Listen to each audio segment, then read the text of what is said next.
was a comforting sound for Derek as he drove through the sprawling, desolate landscape of the American Southwest. The night sky was a vast canvas, dotted with a few brave stars peeking through the inky blackness. He had been on the road for nearly 14 hours, and the fatigue was starting to creep in. As a seasoned trucker, he'd faced his fair share of eerie nights, but nothing could have prepared him for what lay ahead. Derek was hauling a load of industrial equipment from Texas to California, and he had taken the less-traveled Route 666, dubbed the Devil's Highway by locals. Legend had it that the highway was cursed. Truckers often spoke in hushed tones about strange occurrences and sightings along this desolate stretch of road. But Derek wasn't superstitious. He laughed off the tales of ghostly hitchhikers and phantom truckers. Until now. As he passed the exit for a ghost town named Lost Pines, a shiver ran down his spine. He'd heard stories about it, a once thriving community that had succumbed to an unknown calamity decades ago, leaving behind crumbling buildings and an eerie silence. Curious, Derek decided to pull over and take a quick look, reasoning it would be a perfect break from the monotony of the road. He parked his rig on the gravel shoulder, the crunching sound echoing into the stillness. Stepping out into the cool night air, he felt a strange sense of unease. The moon cast an ethereal glow over the ghost town, illuminating the remnants of what had once been homes and shops. He grabbed his flashlight and began to wander, the beam cutting through the darkness like a knife. The town was a labyrinth of rotting wood and rusted metal, and Derek could feel the weight of history pressing down on him. As he walked, he couldn't shake the feeling that he was being watched. Shadows danced in the corners of his vision, and the wind whispered through the trees like voices calling out from the past. He passed what used to be a diner, its windows shattered and walls peeling. A faint rustling sound came from inside, and curiosity tugged at him. Pushing the door open, he was met with the smell of decay and must. His flashlight flickered over the remnants of tables and chairs, but then he saw something that made his blood run cold. A figure shrouded in darkness, standing in the far corner of the room. "Hello?" Derek called, but his voice echoed back at him, swallowed by the emptiness. The figure didn't move, and a sense of dread washed over him. He took a step back, heart pounding, and the figure vanished into thin air. Rattled, Derek stumbled outside, breathing heavily. He leaned against his truck, the cool metal grounding him. He laughed nervously, trying to shake off the encounter. "Just my imagination," he muttered, but the feeling of being watched lingered. Climbing back into the cab, he checked the time and realized he'd spent nearly half an hour in Lost Pines. He needed to get back on the road. As he started the engine, he glanced in the side mirror and froze. Standing in the road behind him was a young woman, her clothes tattered, hair hanging over her face. She raised a hand, pleading for help. Derek's heart raced. The stories of hitchhikers flooded back into his mind. Swallowing hard, he rolled down the window slightly. "Are you okay?" he called out. "Please, I need a ride," she said, her voice trembling. He hesitated, recalling the trucker lore about picking up hitchhikers, especially on this cursed road. But he couldn't leave her there. "Get in," he finally said. She climbed into the passenger seat, and he felt a chill sweep through the cab. "What's your name?" he asked, trying to break the tense silence. "Lila," she replied softly, looking out the window as if searching for something. "I was just trying to get home." "Home? Where's that?" he inquired, glancing at her. "Lost Pines," she said, her voice barely a whisper.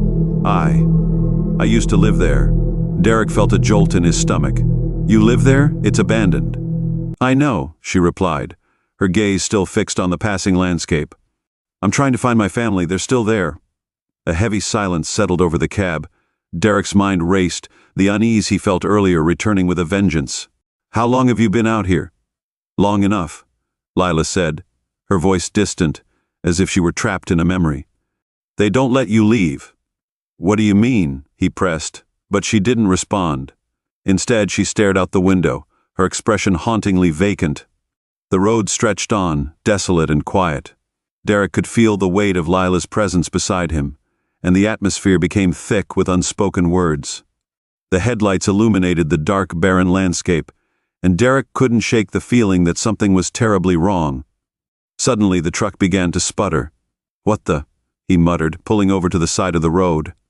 He turned the engine off and opened the hood, hoping it was just a minor issue. As he leaned in, he heard a soft whisper behind him. Derek. He froze, his blood running cold.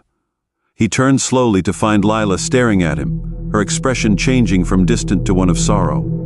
"You shouldn't have picked me up," she said, tears glistening in her eyes. "Why?"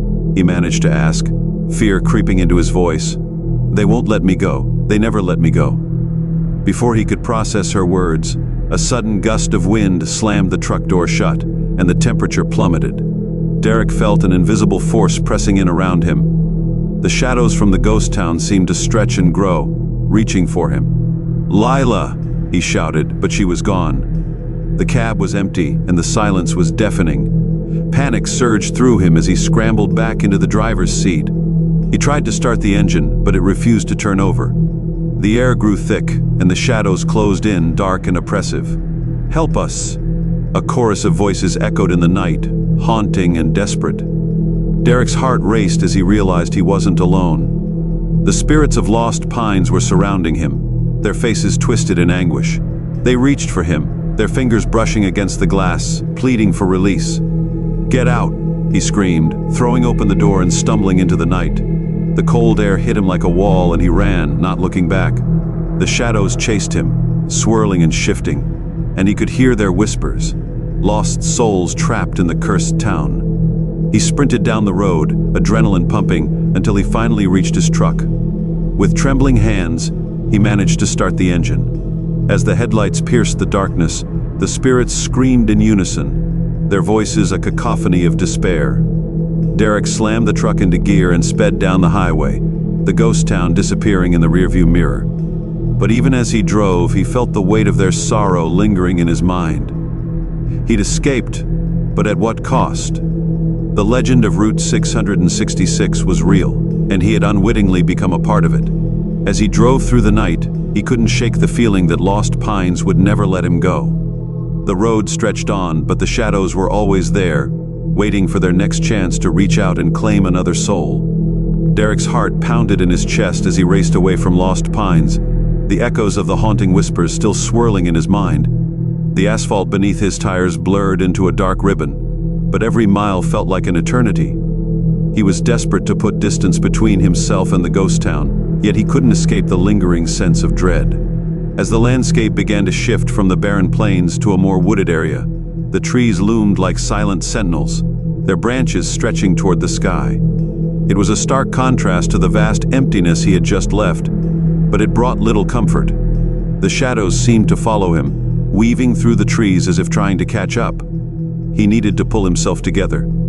The coffee in the thermos beside him was lukewarm, but he took a swig anyway, hoping to stave off the fatigue creeping back in. But his thoughts kept drifting back to Lila. Who was she? What had happened to her? And why had she been drawn to him? As he rounded a bend, he spotted a roadside diner illuminated by flickering neon lights.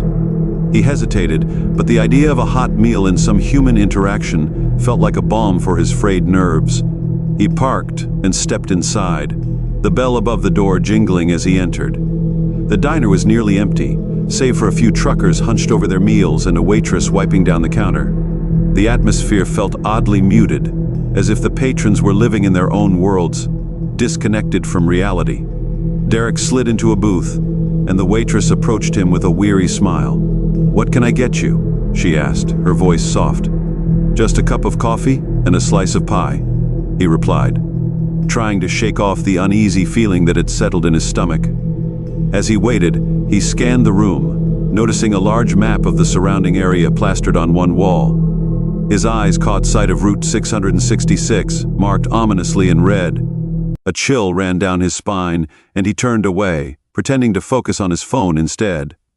The waitress returned with his coffee and pie, placing them in front of him. "You look like you've seen a ghost," she remarked lightly, her eyes flicking to the map. "Just a long drive," he replied, forcing a smile. But his hands trembled slightly as he reached for the fork. She raised an eyebrow, clearly not convinced. "You're not the first one to feel the weight of that road. Strange things happen on Route 666. You might want to be careful out there." "Yeah, I've heard the stories," he said, trying to dismiss it with a wave. But deep down, he knew he had just experienced something beyond the realm of rational explanation.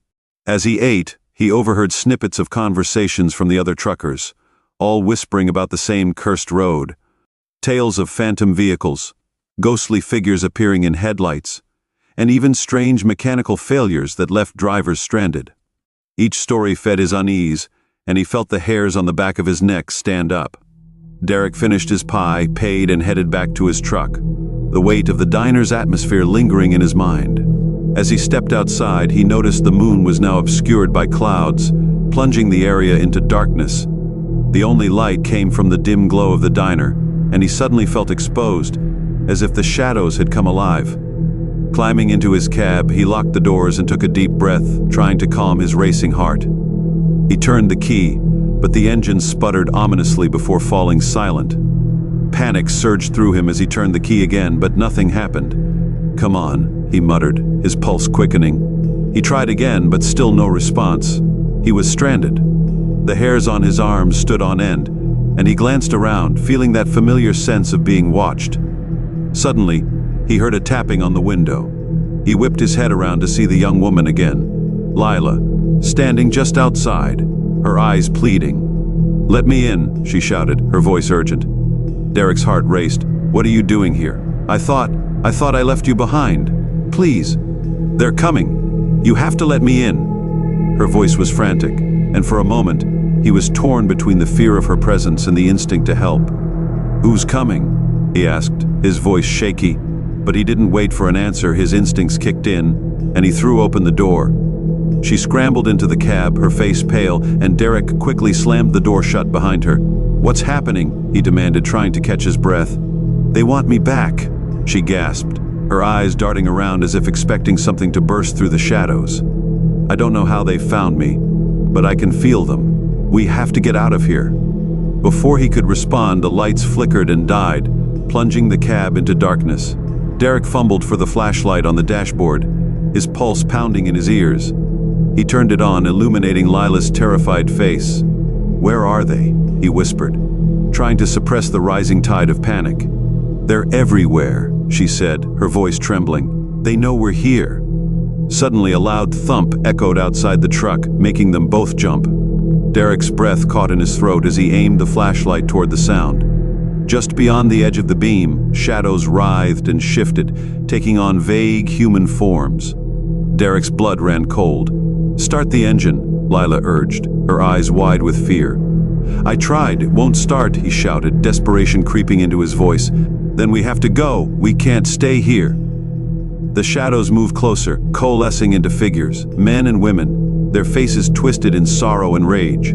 Derek could see their mouths moving, but the words were drowned out by an otherworldly wind that howled around them.